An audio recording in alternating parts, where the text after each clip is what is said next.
नाज़रीन, मैं हूं इब्राहिम कुंबर। आप देख रहे हैं IKN मेरा यूट्यूब चैनल। नाज़रीन, वज़ीर-ए-आज़म के सदारत में हुए इजलास में वैसे तो बहुत हुल हंगामा हुआ है। वज़रा एक दूसरे पर न फ़कत चढ़ दौड़े। इजलास के बाद भी जो शहबाज गुल और शिबली फराज के बीच में तू मैं हुई, लेकिन इजलास के अंदर बड़ा बम बखेड़ा हुआ है।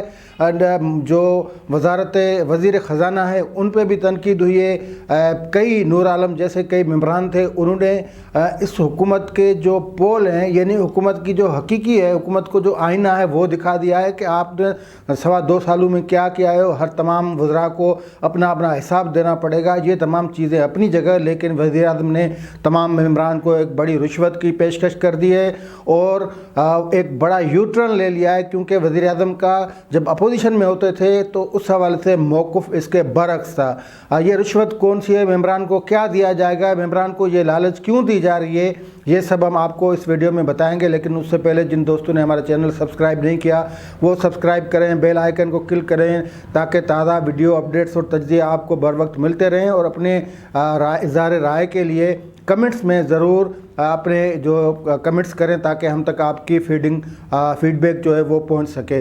तो नाज़रीन, वज़ीर-ए-आज़म के ज़ेर सदारत हुए इजलास में जिस तरह की ख़बरें आ चुकी हैं कि बड़ा ज़ोर शोर से मेंबरान चिल्लाए हैं। वज़ीर-ए-आज़म के जो कराची ट्रांसफॉर्मेशन प्लान था उस पर अदम एतमाद का इज़हार कर दिया गया और नजीब हारून व दीगर जो मेंबरान थे उन्होंने कहा कि ये हमें नहीं दिखाई देता कि आने वाले जो 2.5 साल हैं उसमें भी ये ट्रांसफॉर्मेशन प्लान है वो मुकम्मल हो जाएगा। वैसे वो एक झांसा था कराची के मेंबरान के लिए, कराची वालों के लिए, और वफाकी हुकूमत ने जो प्लान किया था सिंध हुकूमत पे चढ़ दौड़ने का, वो उसका एक अमली नमूना था। लेकिन ये काम नहीं, मतलब मुमकिन नज़र नहीं आ रहा था, क्योंकि जो मंसूबे थे उन मंसूबों में ज़्यादातर हिस्सा सिंध हुकूमत का था जिसको सिंध हुकूमत ने पे करना था। लेकिन ये स्लो प्रोसेस है और इस तरह तो हो नहीं सकता कि एक आप जिसको सिंधी में कहते हैं कि त्री पे बेस्ट मिलना, वो तो बिल्कुल नहीं हो सकता कि आँख की पलक झपक में ये सारा कुछ तरक्याती मंसूबे हो जाएँ। लेकिन सबसे बड़ी बात जो उस इजलास में थी वो वज़ीर-ए-आज़म का वो यू टर्न था, जिस हवाले से वज़ीर-ए-आज़म जब अपोजिशन में होते थे तो बबांग दौल ये कहते थे कि ये जो हुकूमतें अपने वज़रा को जो तरक्याती पैकेज देते हैं, वज़रा का या जो MNA असम्बली मेंबर का काम तरक्याती मंसूबों को देखना नहीं होता, नालियाँ गटर लाइनें बिछाने का काम, नलके लगाना उनका नहीं होता, ये मकानी हुकूमत का काम है। मकानी हुकूमतों के हवाले से वज़ीर-ए-आज़म ने कोई तैयारी नहीं की। मकानी इंतखाबात तो क्या, लेकिन ये तो सेनेट के इंतखाबात में फंसे हुए हैं, क्योंकि इनके अंदर जो अंदरों खाना जो कुछ खिचड़ी पक रही है या उनके जो मेंबरान इधर उधर हो रहे हैं या परवेज़ इलाही की सारी कोशिशें हैं, उनमें वज़ीर-ए-आज़म परेशान है। वज़ीर-ए-आज़म ने इस इजलास में बज़ाहिर तो यही कहा कि PDM ख़त्म हो चुकी है। अमली तौर पे PDM को आवाम ने कोई रेस्पॉन्स नहीं दिया, PDM तबाह हो गई, बर्बाद हो गई। लेकिन और ये भी कहा कि PDM से हमें कोई ख़तरा नहीं, लेकिन ये बिल्कुल गलत है। ख़तरा है PDM से, और उसका अमली सबूत या उस ख़तरे की जो ख़तरे का जो एतराफ़ है वज़ीर-ए-आज़म खुद ही फिर ये कहकर किया कि अब जो है तरक्याती काम दिए जाएंगे मेंबरान को, यानी असम्बली मेंबरान को 50-50 करोड़ रुपए के तरक्याती फ़ंड दिए जाएंगे।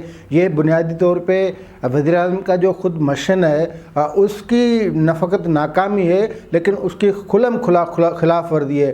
क्योंकि ये तो जलसों पे, कंटेनर पे, जहाँ भी वज़ीर-ए-आज़म बोलते थे हुकूमत से पहले तो यही कहते थे कि ये जो मेंबरान को ये रिश्वत दी जाती है ये बिल्कुल ख़त्म कर दूंगा। जब KPK में परवेज़ खट्टक की हुकूमत थी तब उन्होंने एक मीडिया से टॉक करते हुए मुझे याद है कि कहा था कि वज़रा के जो सवाबदीदी फ़ंड है वो ख़त्म कर दिया है हमने, हम ज़बरदस्त किस्म के नए पैकेज, इनकलाबी पैकेज ला रहे हैं।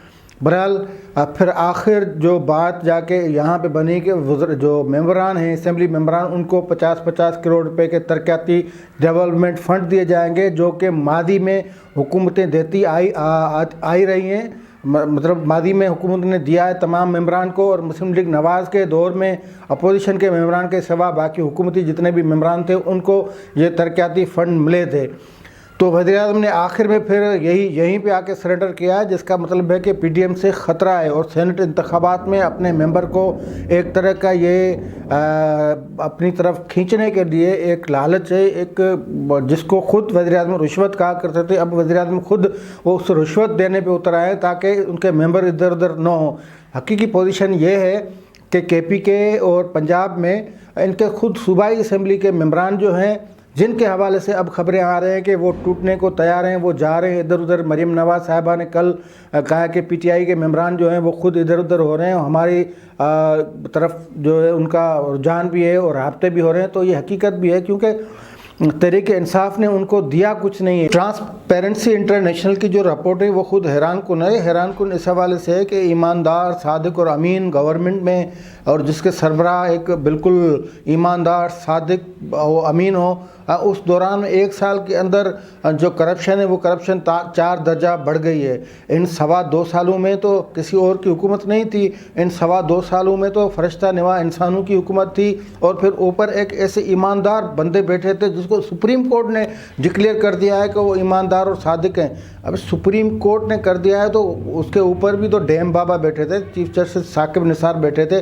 بہرحال ایک سال میں 4 درجے کرپشن بڑھنے کا جو خدشہ ہے، خدشہ نہیں لیکن وہ جو رپورٹ ہے ٹرانسپیرنسی انٹرنیشنل کی، وہ خود حیران کن اس حوالے سے ہے کہ جب کرپٹ لوگ عمران خان کہتے ہیں کہ وہ اندر ہے، وہ عدالتوں میں چکر کاٹ رہے ہیں، وہ جیلوں میں ہیں، ان کے اوپر ہاتھ سخت رکھا، وہ شکنجے میں ہیں، جب سارے کرپٹ بند ہیں تو پھر کرپشن کون کر رہا ہے؟ پھر تو حکومت ہی اس کی ذمہ وار ہے۔ پھر تو یہ وزراء پھر جو آپس میں جو لڑ بھی رہے ہیں، پھر جو ممبران ہیں وہ شکایتیں بھی کر رہے ہیں، تو اس کا مطلب ٹرانسپیرنسی انٹرنیشنل کی جو رپورٹ ہے، اس رپورٹ کا مطلب یہ خود اس میں کرپشن کا گھوٹالہ چل رہا ہے، اندرون خانہ بہت کچھ ہو رہا ہے، اسی لیے تو ان کی رپورٹ آئی۔ اسی رپورٹوں پہ تو عمران خان نے اپوزیشن کی تھی، ماضی میں نواز شریف کو جھنجھوڑا تھا، پیپلز پارٹی کو کرپٹ قرار دیا تھا۔ اب اگر ٹرانسپیرنسی انٹرنیشنل کی رپورٹ خود کے خلاف آئی ہے تو پھر اس کا حساب کتاب بھی دینا پڑے گا کہ بھائی پھر آپ ادھر بتائیں نا، ایک سال میں کیسے یہ کرپشن بڑھ گئی ہے، 4 درجہ پاکستان اوپر کس طرح آ گیا ہے۔ اور دوسری بات یہ ہے کہ جو آپ اپنے ممبران کو جو رشوت دے رہے ہیں، آپ اس کو کیا یقین ہے کہ آپ اس لالچ سے اپنے ممبران کو اپنی گرفت میں لا سکیں گے تاکہ وہ سینٹ الیکشن میں آپ کا ساتھ نہیں چھوڑیں؟ یہ بنیادی طور پہ جب غیر فطری جب تشکیل ہوتی ہے، جب میکینزم غیر فطری ہوتا ہے، کانسٹیٹیوشن کسی جماعت کی کسی کے کہنے پہ کسی کے ہاتھوں کے ذریعے ہوتی ہے، تو پھر اس طرح ممبران کو بھلے آپ 50 کروڑ کیا 1 ارب روپے دے دیں، یہ رکنے والے نہیں ہیں۔ آپ کو اس کا اندازہ سینٹ کے انتخابات کے نتائج میں بھی ہو جائے گا، کیونکہ وہ خود ممبران نالاں ہیں۔ تو نالاں اس لیے ہیں کہ آپ نے پورے 2.25 سال ان کو لفٹ نہیں کرائی، آپ اپنے ضد اور انا کے گھوڑے پہ ایسے سوار ہوئے کہ وہ ممبر جو ہے ان کو آپ گھاس ہی نہیں ڈالتے تھے۔ تو اب بھلے آپ 50 کروڑ روپے دیں، بھلے 1 ارب روپے دیں، لیکن ان کی ناراضگی اپنی جگہ ہوگی۔ اور پھر وہ جو آپ خود کہتے تھے کہ آپ ان کے حلوے والے نان آپ ان کے کھائیں اور ووٹ ان کو دیں، پھر یہی ادھر سینٹ کے الیکشن میں بھی یہی ہونا ہے۔ آپ بھلے جتنے بھی جتن کر لیں، لیکن میں سمجھتا ہوں کہ آپ کے یہ جو رشوت، جس کو آپ خود رشوت کہتے تھے، اور یہ جو آپ نے نیا ایک راستہ لیا ہے، نیا یو ٹرن لیا ہے، یہ بھی آپ کا ایک فیلیور ثابت ہوگا۔ آج کے لیے اتنا ہی، دیجیے اجازت۔